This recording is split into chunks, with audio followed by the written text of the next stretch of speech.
মার্কিন সরকারের অন্যতম বিদেশি সহায়তা সংস্থা ইউএসএআইডি বলতে গেলে এককভাবে বিশ্বের সবচেয়ে বড় দাতা সংগঠন, যা বছরে বিলিয়ন বিলিয়ন ডলারের বৈশ্বিক স্বাস্থ্য খাত, শরণার্থী, উন্নয়নসহ অতি গুরুত্বপূর্ণ খাতে সহায়তা দিয়ে আসছে এ সংস্থাটি।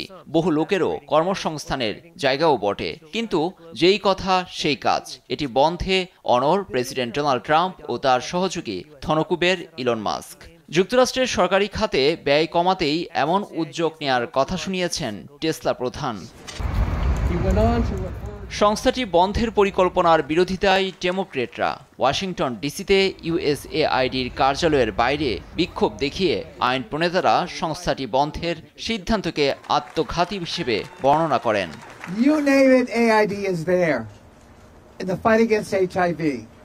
এর সহযোগিতায় এইচআইভি বিরুদ্ধে লড়াইয়ে ভূমিকা রাখছে। শুধু তাই নয়, চীনের উইঘুর জনগোষ্ঠীকে রক্ষা করা, শরণার্থীদের সুরক্ষা, সর্বত্র খাদ্য নিরাপত্তা নিশ্চিতের লড়াই। বিশ্বের শীর্ষস্থানীয় এ উন্নয়ন সংস্থাটিকে ছুঁড়ে ফেলতে ইলন মাস্ককে নির্বাচন করেনি কেউ। মানুষের অধিকার রক্ষায় আমরা প্রয়োজনে আদালতে দ্বারস্থ হব। In every way we can, in the courts, in public opinion, with the bully pulpit, in the halls of Congress. কেউই ভালোভাবে নিচ্ছে না নতুন মার্কিন প্রশাসনের এমন সিদ্ধান্তকে। এ সংস্থাটির মাধ্যমে বিশ্বব্যাপী যুক্তরাষ্ট্র যে সহায়তা করছে তা খুব বেশি নয় বলেন সিএসআই এর এই বিশেষজ্ঞ।